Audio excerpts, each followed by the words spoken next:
Nous sommes en mars 2011 à Dulali, un petit village frontalier au Nigeria. Seydou, un homme d'une quarantaine d'années, vient de terminer sa prière du matin à la mosquée. Très connu dans le village, il exerce le métier de brasseur de boissons chaudes.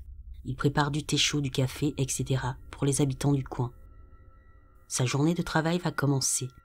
Il alimente donc le poêle local quand il se rend compte que quelque chose ne va pas. En effet, il y a comme une lumière étrange et étincelante qui a envahi l'atmosphère. Il ne sait pas ce qui se passe, mais ce n'est pas normal.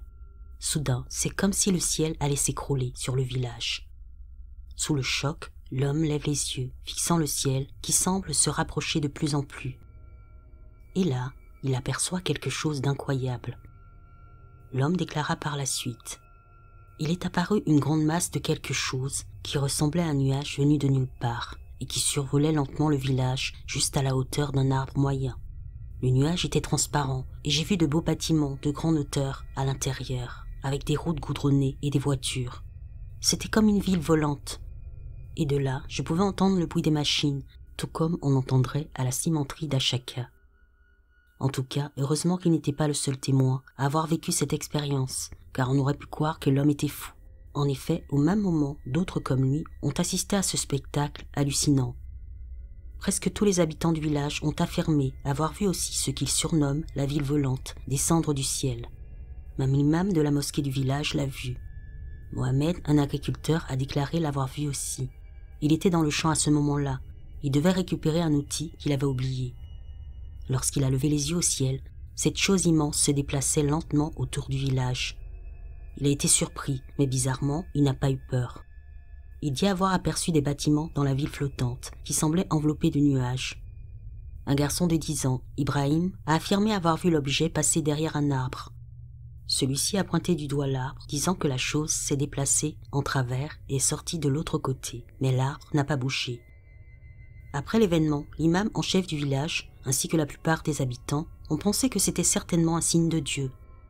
L'imam a déclaré « Nous pensons qu'Allah a peut-être utilisé ces observations pour nous ouvrir les yeux et voir comment les djinns vivent dans leur propre monde. Allah est grand et il n'y a rien qu'il ne puisse faire sur terre. » Exactement 2 semaines après son apparition dans notre village, cet objet volant est revenu à nouveau au même moment précis et est resté dans le ciel en errant autour du village pendant près d'1 heure avant de repartir. Nous sommes heureux parce que cela montre que nous sommes un village spécial. Les autres villes environnantes n'ont même pas eu ce privilège. En tout cas, une chose est sûre, c'est qu'il n'y avait pas d'être humain dans cette ville flottante, car lorsqu'on leur a posé la question, tous les habitants du village de Dulali étaient unanimes là-dessus. Il y avait des bâtiments, mais aucun être vivant n'a été aperçu. Yao Kogama, un responsable politique de la zone d'administration locale, a commenté. Nous pensons que c'est un signe qu'il est temps que quelque chose de grand sorte de ce petit village. Quelque chose comme une grande invention qui affectera la vie de l'humanité. Par ailleurs, Brian Engler, commentant sur le site Doubtful News, a dit « Cela me semble être un mirage de Fata Morgana, même si je ne sais pas si les conditions météorologiques du moment et du lieu auraient soutenu cela. »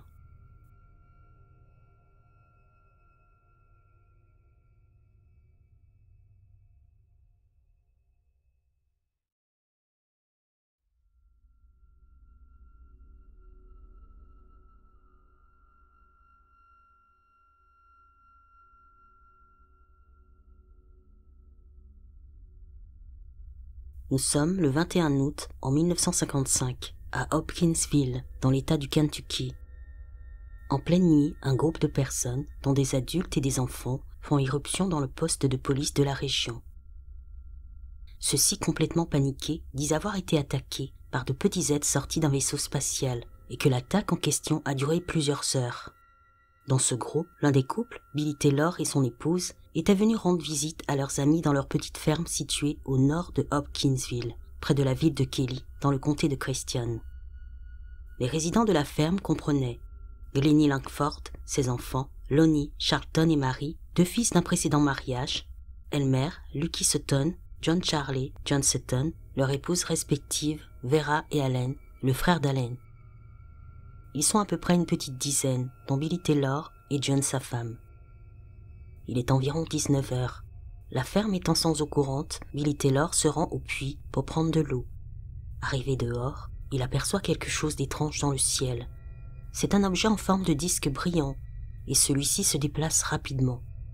Puis, après quelques minutes, il disparaît. L'homme, intrigué, rentre vite pour avertir les autres. Il s'empresse de raconter ce qui s'est passé. Bien sûr, on lui rit au nez, et aucun d'eux ne prend son histoire au sérieux, disant qu'il a sûrement vu une étoile filante.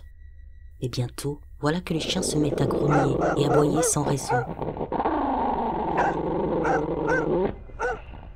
Puis brusquement, quelqu'un pousse un grand cri. Ce cri aigu provient d'une des chambres. C'est celle de Glennie Langford.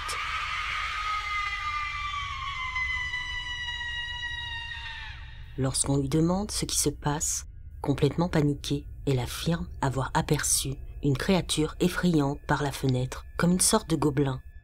Sans attendre, deux des hommes, Billy Ray et Lucky Sutton, s'emparent chacun d'un fusil et se dirigent à l'extérieur de la maison.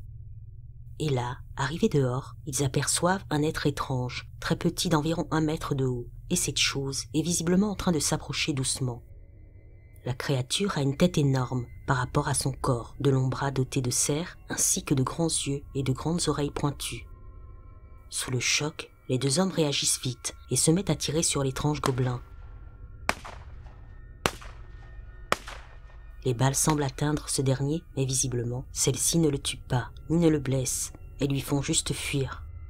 Alors que les deux hommes sont sur le porche, observant autour d'eux, l'un d'eux est soudain touché par quelque chose venant du toit. C'est une grande main griffue, celle d'une autre créature, qui essaye de s'en prendre à lui. Effrayés, les hommes s'éloignent du porche. Ils regardent sur le toit, et plusieurs de ces créatures sont là. Billy Ray et Lucky Sutton se mettent à nouveau à tirer, mais les balles n'ont toujours pas d'effet, et les deux hommes n'ont pas d'autre alternative que de battre en retraite et de rentrer dans la maison. Les occupants de la maison sont complètement terrifiés, car les gobelins n'hésitent pas à les observer par les fenêtres et les portes. Malgré l'inefficacité de leurs fusils sur eux, ils continuent à tirer à travers les fenêtres. Au bout de plusieurs heures, les occupants de la maison, n'en pouvant plus, prennent tous ensemble la décision de s'enfuir. Ils sortent alors de la maison et se dirigent en courant vers leur véhicule et s'engouffrent à l'intérieur, réussissant à s'échapper. Ils prennent la direction du poste de police. Arrivés là-bas, ils racontent les événements au shérif Russell Greenwell. Ce dernier semble abasourdi par l'histoire rocambolesque qu'on lui raconte. Et s'il ne connaissait pas aussi bien ces personnes, il les aurait certainement pris pour des fous. Mais il les connaissait et sent que leur terreur est réelle. D'ailleurs, il dira plus tard, ce n'était pas le genre de personne qui pouvait être facilement effrayée. Suite au témoignage du groupe, le shérif et plusieurs policiers se rendent à la ferme Sutton. Ils fouillent partout, mais ils ne trouvent rien à part des trous dans les fenêtres et les portes dus aux armes à feu. Ils interrogent le voisinage. L'un d'eux déclare avoir aperçu une lumière étrange dans le ciel, mais il ne pense pas que c'était un engin extraterrestre. Il affirme avoir entendu tirer et que les coups de feu provenaient de la maison de Langford. Ayant fini d'enquêter sur les lieux, vers 2 heures du matin, les policiers s'en vont. Seulement, d'après le témoignage des occupants de la ferme, les créatures ont réapparu juste après leur départ, comme s'ils s'étaient cachés durant tout ce temps. Ils affirmèrent que jusqu'à 4h30 du matin, les gobelins auraient continué à les épier, puis ils ont disparu sans laisser de traces. Lucky Sutton et Billy Ray Taylor disent avoir utilisé un fusil de chasse sur les créatures et plus de 4 boîtes de munitions de calibre 22. Lonnie Langford, l'un des enfants présents dans la maison ce soir-là, n'a pas vu ces créatures, car il était sous un lit à ce moment-là. Sa mère, ayant aperçu un de ces êtres par la fenêtre, lui aurait dit de se cacher. Âgé de près de 80 ans aujourd'hui, l'homme se souvient très bien de cette nuit-là et affirme avoir entendu des coups de feu et beaucoup de cris.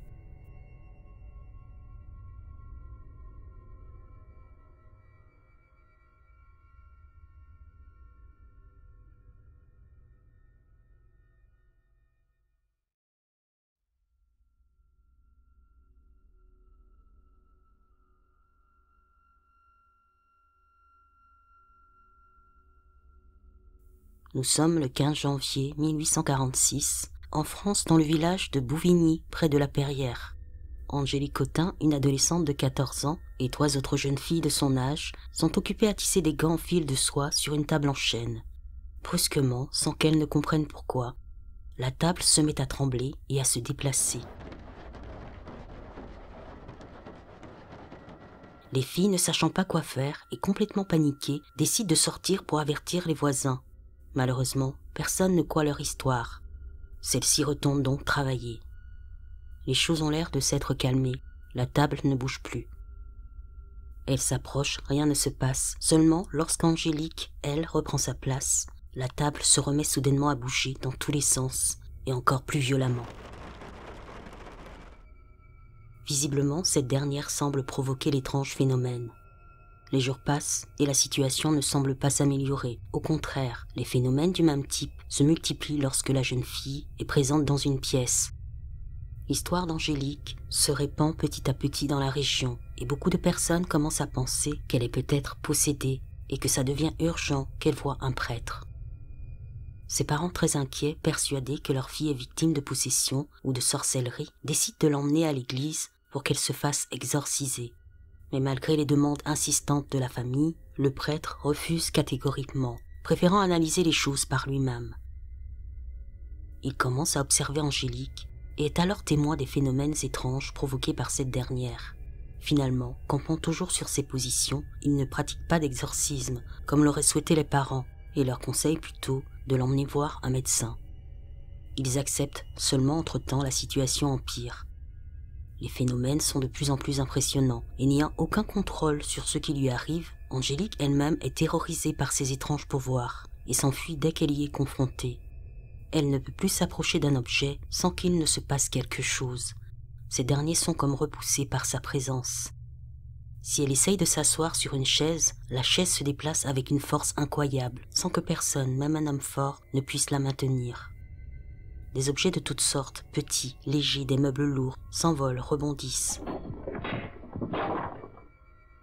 Une lourde table de 30 kilos, qu'elle a juste effleurée, décolle du sol, flottant dans les airs.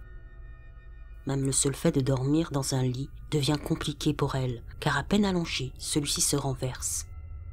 Par ailleurs, il n'y a pas que les objets et les meubles qui sont impactés. Même les humains qui se trouvent dans les parages, sans qu'elle ait un contact avec eux, reçoivent des décharges électriques. Heureusement, ses pouvoirs s'arrêtent parfois, pendant quelques jours, lui permettant de souffler un peu, mais reprennent brusquement, à n'importe quel moment.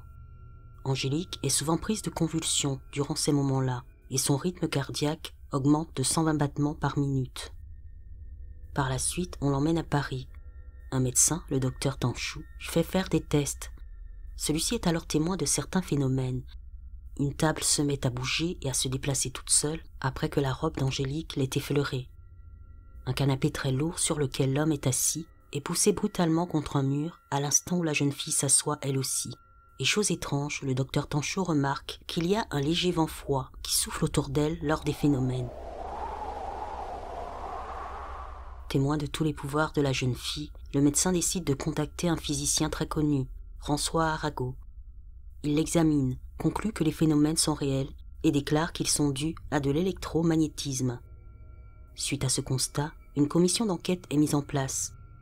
Le comité témoigne de l'authenticité des phénomènes et en février 1846, un rapport est publié dans le journal des débats.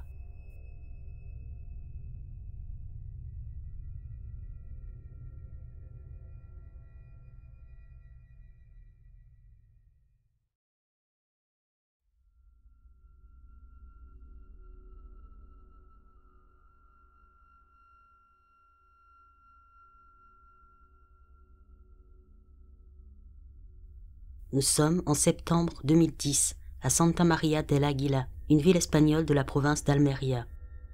Alex Narsirk, un Britannique technicien informatique de 28 ans, loue un appartement au 4e étage, près de la cathédrale. Passionné de paysages naturels, il voyage beaucoup pour prendre des photos. À cette période, la chaleur est assez forte dans la région, et l'homme a donc laissé les fenêtres ouvertes pour faire entrer un peu d'air frais. Fatigué, il part se coucher et s'endort profondément. Soudain, il est réveillé par un bruit étrange. Interviewé peu après par Cryptozoology News, voilà ce que l'homme déclare. J'ai passé près d'1 an dans le sud de l'Espagne. J'ai toujours été un passionné de nature et j'ai donc beaucoup voyagé. En raison du temps très chaud dans ces régions, les gens laissent souvent leurs fenêtres ouvertes la nuit pour une meilleure circulation de l'air. Il était environ 1 heure du matin. Je pensais que c'était quelqu'un en difficulté. Mon instinct me disait qu'il y avait une femme qui avait de terribles problèmes et qu'elle pourrait souffrir beaucoup. À un moment donné, j'étais ennuyé de devoir en être témoin. Je savais que ce n'était pas un hibou. Mon appartement était au 4e et dernier étage. J'avais une belle terrasse avec vue sur le parking du lotissement.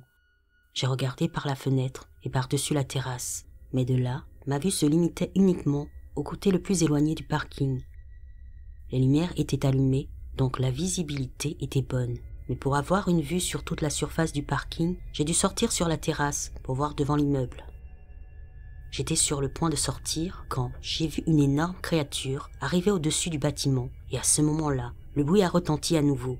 Je me suis littéralement figé. Je voulais m'enfuir, j'étais surpris. Elle ressemblait à un chien avec des ailes, comme une gargouille. Je ne pouvais pas voir les pattes avant, juste celles de derrière. Elle n'avait pas de pattes avant. Puis elle a commencé à s'envoler. Elle était lourde. La façon dont elle battait ses ailes ressemblait à celle-ci, fatiguée ou sur le point de tomber au sol. Les jambes étaient pendantes. Cela semblait sans plumes. Cela ressemblait à de la peau. Il avait une couleur pâle, presque rosâtre. Mais la nuit, les lumières du parking donnent un aspect différent. Il ne semblait pas chasser quoi que ce soit, et il n'était pas pressé. Puis ensuite, la créature a commencé à se diriger vers un bâtiment voisin.